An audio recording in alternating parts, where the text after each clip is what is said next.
kõigepealt ma ignoreerin neid asju, mis on see asi siin ja see asi siin. Ja tegelen ainult 21 ja 3/14 no ma võiksin selle ümber kirjutada ka niimoodi, et ma sellest räägin pärast. Nii, 21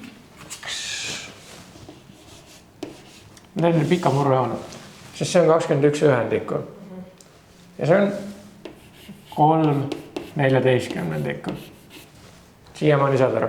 Jah, siis sa saad 21 ja 14 ja 21 on 3 ja 14 on 2. Nii, me saame kogu selle asja väärtuseks 9 kahendikku. Nii, ja nüüd me teeme sellise triki. Alati miinus muudab. See miinus toob nüüd 9 kahendikku V alla. Aga see miinus toob ta V alt ülesse. 9 kahendikku.